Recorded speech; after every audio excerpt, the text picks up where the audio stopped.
Today, June 6th, marks the 81st anniversary, commemorating the soldiers who gave their lives to defend freedom in the D-Day invasion. It marks an important reminder of how some landmark victories are achieved through great risk and sacrifice.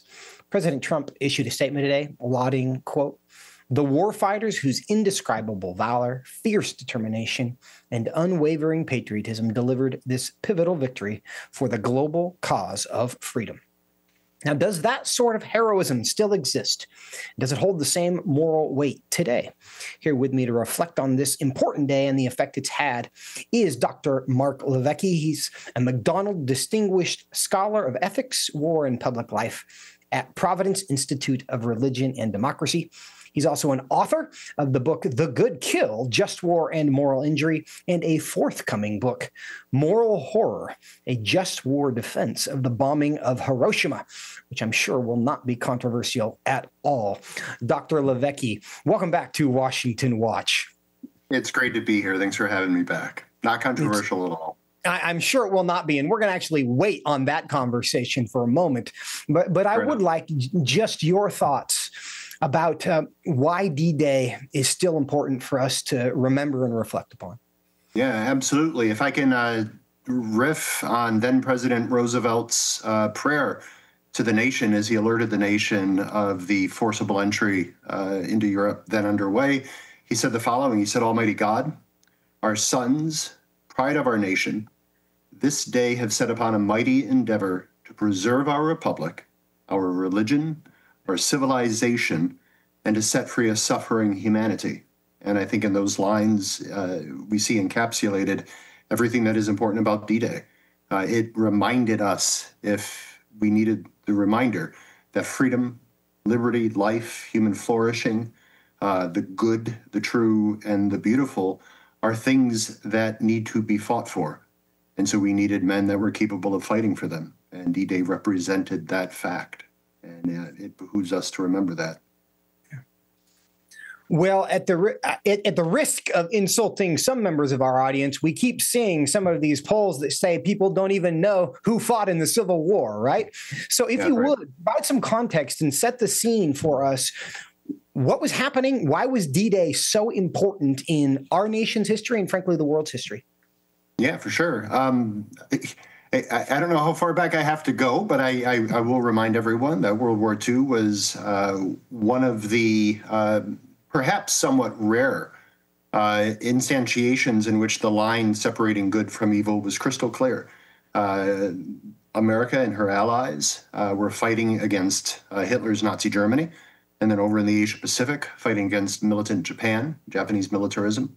But D-Day itself was the first real opportunity that the Allies had to open up a second front.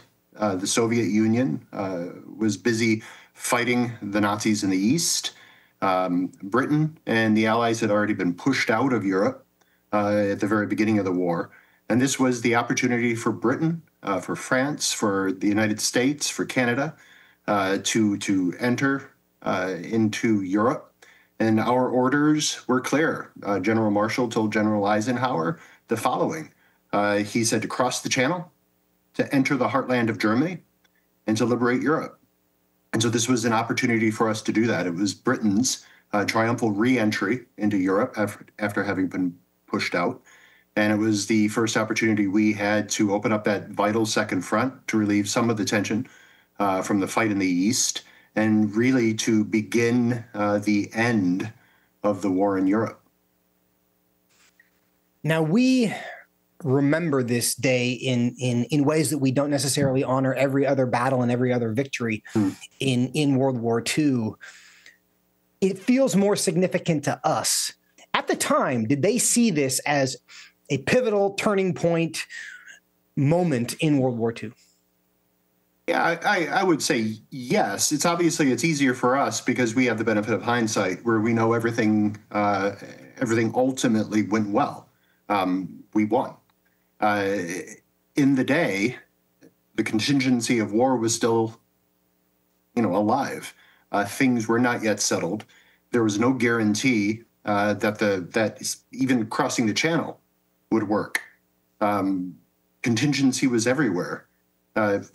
Sort of famously, for those who enjoy the historic weeds of the occasion, Eisenhower, who was the commanding general at the time, had to make a decision on June 5th, yesterday, as to whether or not we would in fact embark across the channel.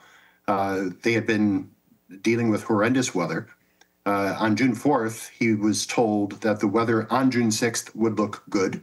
There would be a temporary but significant break in the bad weather, and this was a good opportunity to go. It wasn't just a question of weather. You also had to have good lunar conditions. And on June 6th, there was the possibility that these things would come together. But it wasn't a sure thing. And he got a consensus of the Allied command, and there was no consensus.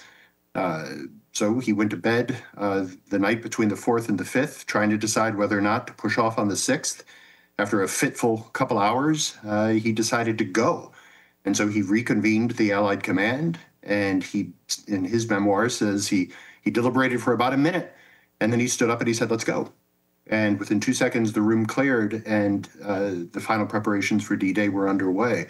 So I think they knew it was significant, but it was no certain thing. He visited the troops as they departed, most famously the airborne divisions of the 81st and the 101st, or the 82nd and the 101st Airborne, and their casualty predictions were as high as 75%. They did not know whether they could pull the thing off. This was by far the largest amphibious assault ever conducted in history, and contingency was everywhere. How innovative was it for the time? Yeah, that's a great question. I'm not a technical expert, but I think there was innovation all over the place. The landing craft were constantly being honed. The airborne assaults, new tactics, new strategies. Some didn't go off so well. I think famously, there was the glider division, incredibly brave souls who tried to land behind enemy lines in wooden gliders. Those didn't really work quite so well. But innovation was everywhere. I think it was a technological wonder. I'm going to jump in right there, and I think we can hold you over, if you can, to the next, over the break, because I'd love to continue this conversation as we remember D-Day here on Washington Watch. Stay with us. We'll be right back with more. And we are continuing our conversation with Dr. Marc LiVecche on the 81st anniversary of D-Day, why it's an important day in history, why it's important for us to continue to remember. Dr. LiVecche, thanks for hanging with us. Pleasure. Now, I want to dive a little deeper into something that you touched on about the likelihood of success, because in my, the first kind of war moment I remember in my life was when we invaded Iraq and took over Baghdad, and we overthrew Saddam Hussein. There was a lot of media coverage. We could kind of watch this. As Americans, it was interesting, but we felt no stress, right? There was we know the outcome of this. This is not a fair fight. We're going to do whatever we want to do. How were people feeling? And I know that there was not advanced notice of D-Day, right? The American public didn't know about this, but even within the leadership, and then when Americans learned it was happening, compare it to that moment. What was the likelihood of success, or to what degree were they we hope this works, but we just don't know? I think throughout the day itself, it was a near thing. There were certain points on certain beaches, right? We've got to remember that this was an endeavor that spanned 156,000 troops trying to forcibly enter Europe from the sea, 7,000 ships, 11,000 support and attack aircraft, over a 50-mile beach, right? The numbers are staggering. And all throughout that day, periodically, it looked as if the thing would not come off, and that we would be pushed off certain beaches and have to go back, attempt to go back to the ships. But we pressed forward. Theodore Roosevelt Jr., the son of President Roosevelt, was in command of the attack on Utah Beach. They were, because of strong currents, thrown fairly dramatically off course. And he famously sort of said, well, our war begins here. And they were well away from where they were supposed to be, but they innovated, they adapted, they overcame, they went back to the place they were supposed to have started from, and they continued their war. And so it was always a near thing, but it was the strength of the Allied cause. It was their moral resolve, and it was their ability to innovate under duress in very time-compressed scenarios that won the day. Now, Mark, that is a great description of kind of the big picture, but let's talk about the individual soldiers, because, a war is fought by people, individuals with their own lives and stories and concerns. And we've seen those images of the boats and the door opens and everybody just storms out the front into gunfire. Some of them never even got back above the water, like terrible stories of what happens. What motivates a soldier in that circumstance to go forward when they're commanded to, despite the situation? Yeah, it's a great question. It's an important question. It's one that I can't answer directly, right? I have friends who have fought. I have never been shot at in combat. But I think there are multiple answers to it. There are the ideals and the ideas that motivate someone to join the military in the first place.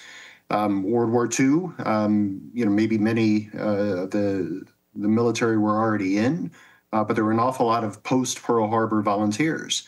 Many of them will simply say they were angry. Their nation had been attacked. Friends overseas were under duress, and they wanted to fight back. But then when you get into combat itself, these high ideals of liberty and all sorts of other things begin to fall away a little bit. They're probably in the back of the mind. But it comes down to it in the moment, as I understand it, you simply want to protect the men to your left and to your right. And nowadays, the men or the women to your left or to your right. You simply want to keep them safe. And so, there is the mission, and the mission is before them, but it's also just protecting their friends and a desire to get back home. The high ideals are always on their mind, I'm sure. But I think in the moment, it comes down to the very basic things. You want to be safe. You want to keep your friends safe. Yeah. Part of the reason we try to understand history is because we want it to inform how we live today and the things that we do. Secretary of Defense Pete Hegseth made a statement today, and here was part of that. Let's play clip 7. Because we strive for peace, we must prepare for war, and hopefully deter it.